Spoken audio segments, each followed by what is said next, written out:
some important points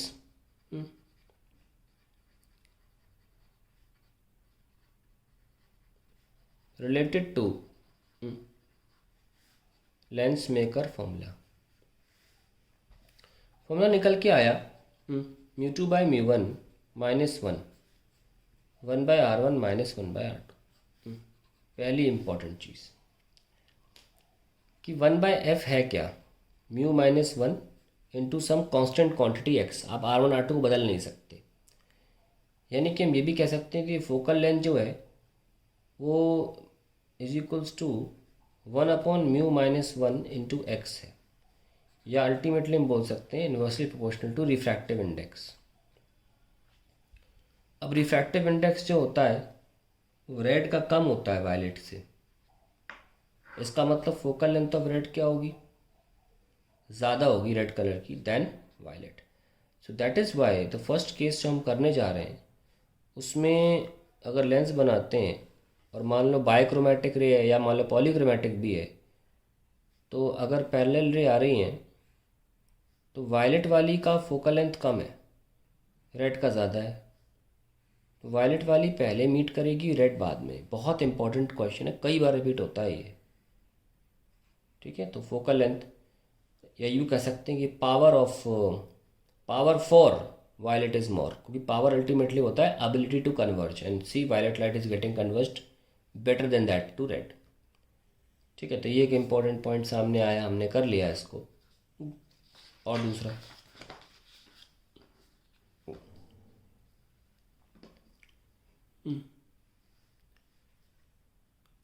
one by F is equals to mu two by mu one minus one into X. मैं X क्यों लिख रहा हूँ, क्योंकि ये पार्ट चेंज नहीं हो सकता, एक बार बना दिए, तराश दिए। अगर हम देखें इस टर्म को तो म्यू वन सबसे कम वन हो सकता है, यानी कि एयर के केस में। अगर कुछ भी और मीडियम एयर के अलावा हुआ तो उसका mu one greater than one ही होगा। सराउंडिंग मीडियम अगर कुछ भी चेंज किया आपने, भाई एयर से हल्का कुछ नहीं हो सकता, वैक्यूम और एयर हम एक ही मान के चल रहे हैं, है ना। तो ये मत सोचना वैक्यूम, मैं उसको एयर ही मान के चल रहा हूँ अभी। कुछ भी मीडियम होगा तो वन से बड़ा होगा ये, तो ये टर्म क्या हो जाएगा, छोटा, क्योंकि वन से बड़े नंबर से डिवाइड करोगे टर्म छोटा हो जाएगा।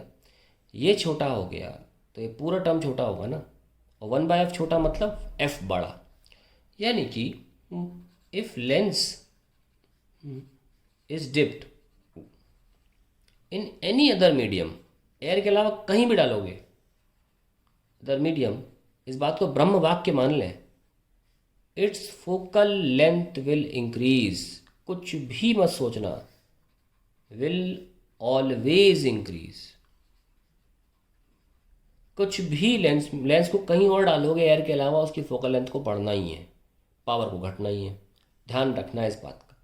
एग्जाम्पल के तौर पे वाटर का एग्जाम्पल लेते हैं। वाटर इसका म्यू जो होता है 4/3 और ग्लास का हम ले लेते हैं 3/2। नॉर्मली ये क्वेश्चन कई बार रिपीट होता है कि अगर पानी में डाल दोगे फोकल लेंथ का क्या होगा।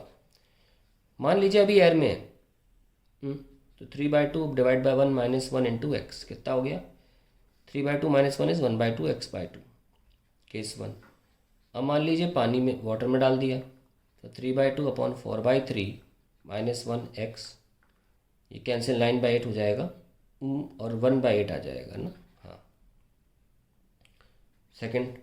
अब ज़रा इनको डिवाइड करिए, 1/f air divide by 1/f water which becomes f water by f air which becomes x/2 divide by x/8।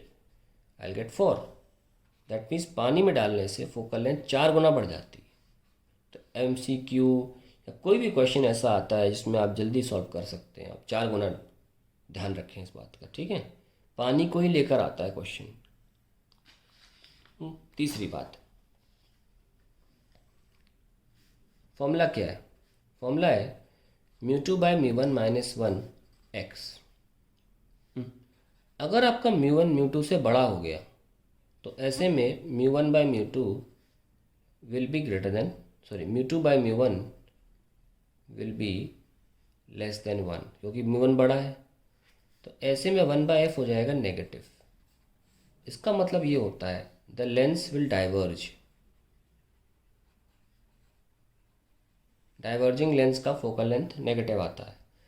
यानी कि अगर आपने अपनी लेंस किसी ऐसे मीडियम में डाल दी जिसका सराउंडिंग मीडियम जो है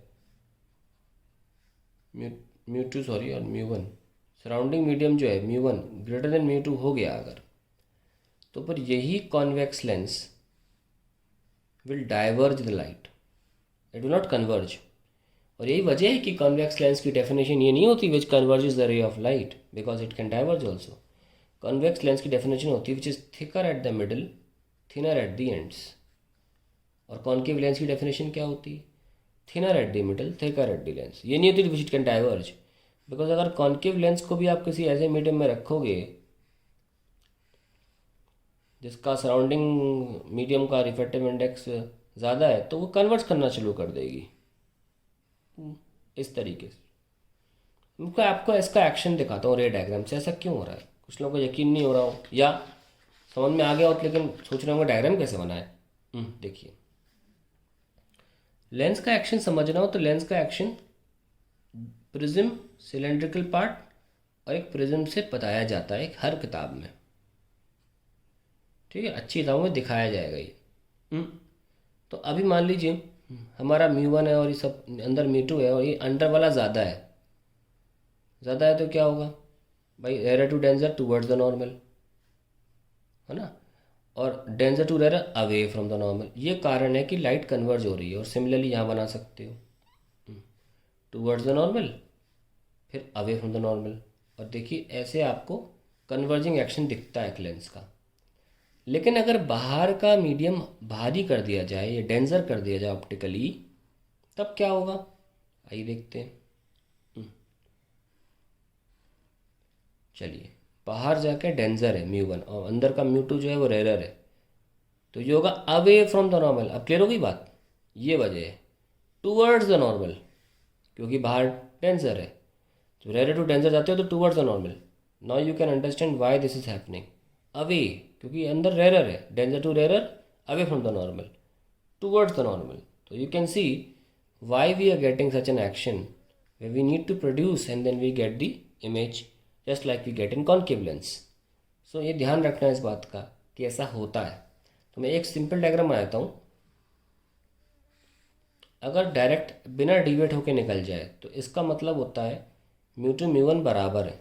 सो 1/f इज इक्वल्स टू म्यू2/म्यू1 -1 और ये x, तो आप देख सकते हैं 1 हो गया, तो 1/f क्या हो गया 0, यानी कि पावर 0 हो गई, यानी कि एबिलिटी टू कन्वर्ज है ही नहीं, तो कन्वर्ज किए ही नहीं। पावर का डेफिनेशन क्या होता है, द एबिलिटी टू कन्वर्ज, वो 0 हो गई तो है ही नहीं। या in other words we can also say f is infinity. So fine, rays will converge at infinity which we can never get. So ये बहुत इंपॉर्टेंट चीज़ें हैं लेंस मेकर फॉर्मूले को ध्यान में रख के बनाई हुई।